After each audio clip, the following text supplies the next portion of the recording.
صاحب مہربانی کرو ذرا ان کا منگتا ہوں جو منگتا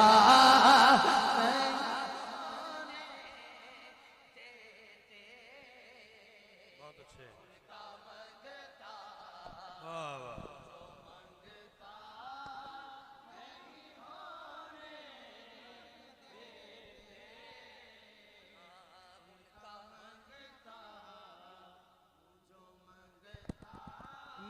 محنت کمائی کی کھائیں ذرا محنت کر کے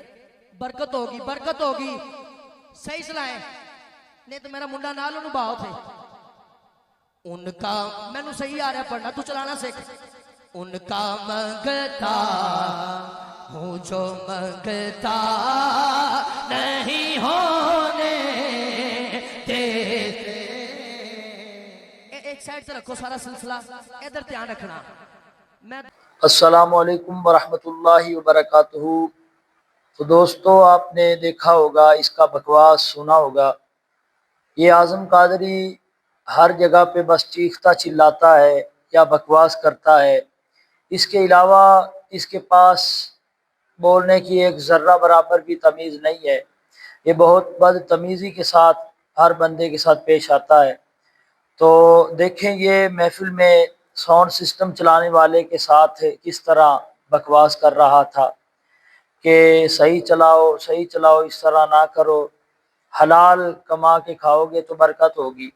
میں کہتا ہوں کہ ڈوب کر تجھے مر جانا چاہیے، تو بھی اب بتائے گا لوگوں کو کوئی حلال کما کر کھانا برکت ہوگی، جو ساری عمر حرام کی کمائی پہ لگا رہا، نبی علیہ السلام کی نعت کو بیچ کر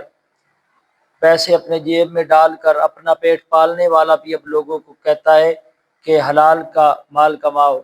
تو یہ نعت خوانوں کا اکثر، میں ہر نعت خواں کی بات نہیں کرتا، الحمدللہ میں بھی ایک نعت خواں ہوں،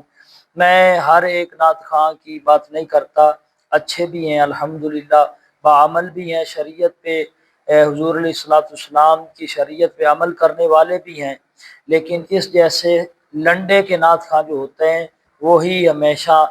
اسٹیجوں پہ بدتمیزی کرتے ہیں، ان کا اچھا اخلاق نہیں۔ سب سے جو حضور نبی علیہ السلام کو پسند ہے بندہ وہ ہے اچھے اخلاق والا۔ یہ حضور علیہ السلام کی حدیث پاک بھی ہے کہ جو مجھے پسند ہے وہ اچھے اخلاق والا بندہ پسند ہے۔ تو یہ بندہ اعظم قادری ایک تو نعت پڑھتا ہے تو پیسے لیتا ہے، دوسرا بدتمیزی کرتا ہے، تو اس کو اس طرح نہیں کرنی چاہیے۔ جب میں اس کا یہ کلپ سن رہا تھا تو مجھے مسجد میں بیٹھا ہوا ہوں، مجھے شرم آ رہی تھی اس کا کلپ سنتے ہوئے کہ پتہ نہیں یہ کس طرح اس طرح بدتمیزی کے ساتھ لوگ بولتے ہیں اور مال اکٹھا کرنے کے لیے یہ لگے ہوئے ہیں، دین کے لیے ان کا کوئی کام بھی نہیں ہے اچھا کہ انہوں نے خالص دین کے لیے اللہ کی رضا کے لیے کیا ہو، یہ صرف مال بٹورنے کے لیے لگے ہوئے ہیں۔ جو اس طرح کے دہاڑی دار نعت خواں ہوتے ہیں وہ ساؤنڈ چلانے والے کو اسی طرح حقیر کی نظر سے دیکھتے ہیں، حقارت کی نظر سے وہ دیکھتے ہیں، یعنی کہ ساؤنڈ چلانے والے کی عزت ان کے آگے ایک ذرے برابر بھی عزت نہیں ہوتی۔ تو میں کہتا ہوں اس طرح ان کو نہیں کرنا چاہیے، اچھے طریقے آسان طریقے سے بھی اگر کہہ دیتا تو زیادہ بہتر تھا۔ اگر اس طرح کہتا کہ بھائی جان آپ بڑی محبت کے ساتھ چلا رہے ہیں، تھوڑی اگر اور محبت ہو جائے تو سبحان اللہ ماشاء اللہ کیا بات ہو جائے آپ کی، تو اس طرح اگر اچھے لہجے میں یہ بات کرتا تو شاید وہ بھی کہتا بہترین طریقے سے چلا دیتا۔ تو اس طرح یہ بس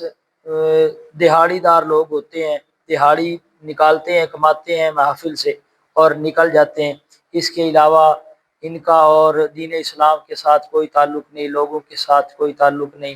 میں کہتا ہوں اگر نعت خواں ساؤنڈ سسٹم اچھا نہ چلائے نا تو اس جیسے نعت خوانوں کی مائیں بھی آ جائیں نا تو وہ نہیں پڑھ سکتی۔ یہ صرف اگر نعت خواں نعت پڑھتا ہے تو صرف اور صرف ساؤنڈ کی وجہ سے پڑھتا ہے، تو میں کہتا ہوں اس طرح ان کو نہیں کرنی چاہیے۔ اللہ تعالیٰ